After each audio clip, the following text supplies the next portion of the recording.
안녕하세요. 일본 뉴스를 알려드리는 알투브이입니다. 오늘 도쿄의 감염자 수가 역대 최대치를 갱신하였습니다. 도쿄의 감염자 수가 무려 4,166명이고 전국 1만 4천 명을 넘어섰습니다. 일본에서는 현재 신규 감염자가 사상 최대의 속도로 급증을 하고 있는 가운데 의료 관계자들에 따르면 의료 붕괴를 초래할 가능성이 높다고 판단하였습니다. 지금까지 의료 관계자들이 해당 내용에 대하여 정부에 몇 번이고 전달하였습니다. 하지만 들은 척도 하지 않던 일본 정부에서 드디어 움직임을 보였는데요. 말도 안 되는 정책을 내놓아 파문이 일고 있는 상황입니다. 국회에서도 많은 비판이 잇따르고 있다고 합니다. 지금 중증 및 경증 환자는 위험도가 낮아 원칙적으로는 자택 교양을 원칙으로 한다고 일본 정부가 발표를 하였습니다. 정부의 의도는 병상의 수를 어느 정도 비워두고 긴급 환자에게 대응을 할 수 있도록 하는 것이 목적이다라고 하였습니다. 이에 의료 관계자는 경증 환자들은 자택에서 요양을 함으로써 병세 악화가 될 가능성이 높다. 이렇게 될 경우 대응하기가 더욱 힘들다라고 하였습니다. 그리고 의료 관계자의 의견으로는 지금 현재의 바이러스보다 올림픽을 중심으로 생각하면서 진행을 한다면 오늘 발생한 4,166명 수치의 2배 이상인 1만 명이 넘어설 것이다 라고 인터뷰를 하였습니다. 신종 바이러스 대책 관계장관 회의에서 총리는 현재 일본의 백신 접종이 40%로 목표를 달성했다라는 식으로 발표를 하였습니다만 국민들이 걱정하는 것은 현재 일본에서 번지고 있는 것은 델타이기 때문에 백신의 목표치를 달성했다고 자랑하는 것이 과연 맞는 것인가? 라는 물음표를 달았습니다. 자택에서 요양을 할 경우 상태가 더욱 안 좋아질 수도 있고 가족들에게 옮길 수도 있는 상황에서 이와 같은 일본 정부의 판단이 옳은 것일까요? 하지만 지금 과연 일본 정부만의 문제일까요? 이렇게 정부 및 각 시연에서 방법을 내놓고 있는 상황에 일본의 이자카야, 즉 술집에서는 오후 8시까지 영업임에도 항상 만석이라고 합니다. 미국의 한 기자가 현재 일본 도쿄의 이자카야 현황을 트윗에 올린 적이 있습니다.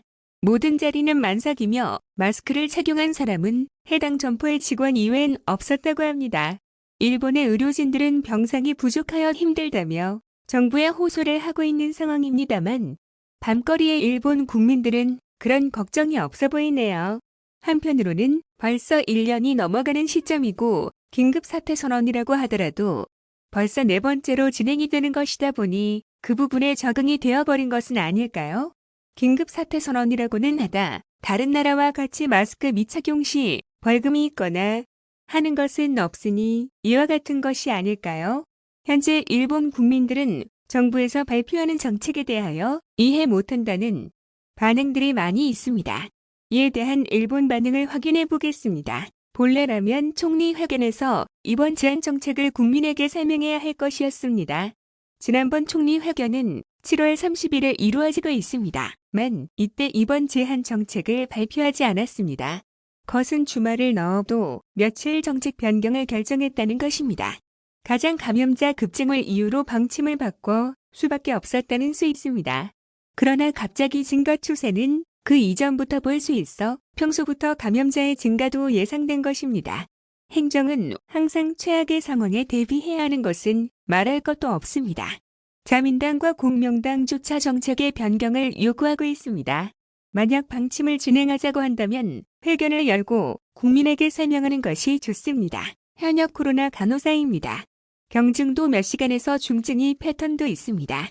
산소 투여도 모니터 수치 보면서 엄격하게 제어하지 않으면 안 됩니다. 중증이 된 후 운반되어 더 전부터 입원했으면이라고 절망감만이 현장에 없습니다. 총리는 완전히 아마추어의 생각이 같은 발언을 했다고 밖에 생각되지 않습니다. 무엇이 국민의 생명을 지키는 거야? 약간은 학습하십시오. 완전히 가지고 논외입니다. 침대 사용량을 줄이고 싶은 뿐이죠. 현실을 봐. 경증 환자가 자택 요양하는 중증의 수용 때문이라고 말하고 있지만 경증 환자가 중병 환자화하는 것은 순식간이라고 하네요. 확실히 하냐고 하네다. 자민당 의원도 그랬다. 실제로 이렇게 말하는 사례가 있으니까 경증 환자는 입원시킨 것이 좋다고 생각한다. 원래 입원해 적절한 치료를 받으면 중증화하지 않을지도 모르다. 일부러 중증화의 위험을 짊어지게 의미를 모르는 거야. 게다가 가족이 있는 경우 가족에게 감염시킬 수 있다. 괴로워 가족이 눈앞에 있는데 접할 수 없이 방관 따위 없다고 생각해. 가족 감염으로 자택 요양이라든지 있을 수 없다고 생각하는 것은 나만일까? 전부는 아니지만 많은 의사가 코로나 감염자의 수신을 거부하고 이 사실을 마치 이야기하려고 하지 않고 이번 방침을 나타냈다. 국민 공상라고 해도 과언이 아니다. 일본 의사회에 성능분 협조 요청했으나 정부로 일본 의사회에 강제적으로 따르게 정도의 것을 하지 않는 한 의료 핍박 문제는 들어가지 않는구나. 근본 원인이 감염자 수가 많음이 아니라 구조 방식이니까. 23 구민입니다. 인근 담당 내과에서는 코로나 환자 보인다. 사람이 밖에서 여러 사람 기다리고 있습니다. 병원 도착했습니다. 지시를 기다리는 것 같습니다. 지금까지는 환자끼리 겹치지 않고 이 상황은 처음 보았습니다. 주치의도 매우 위기감을 가지고 있습니다. 어디서나 좋기 때문에 넓은 장소의 침대를 나란히 똑같은 치료할 수 있는 위치를 잡아야 한다. 그건 총리가 말일까요?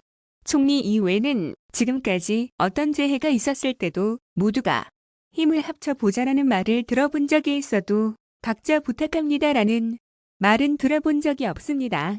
국회의원으로서의 자각이 조금도 없습니다. 국민 여러분, 정말 이대로 총리와 정부에 좋은 것일까? 국민은 이 기회에 일본이라는 나라의 본연의 자세를 재검토 기회를 얻었다고 생각합니다. 우선 국민은 미래를 투입할 정치인을 선거에서 당선시키는 것, 이해관계뿐만 정치인을 배제하는 것이라고 생각합니다. 언론은 국민에게 비난뿐만 아니라 뜻을 가진 정치인을 좀 더 소개해 주었으면 생각합니다. 진정한 저널리즘의 정의를 이해해 주었으면 합니다. 그러면 언론도 권력에 주눅들 필요도 없이 하나가 되어 국민에게 행복을 줄 수 있을 것이라고 생각합니다. 스트레스를 주는 언론은 불필요하다고 생각합니다. 지금까지 일본 국민 반응이었습니다.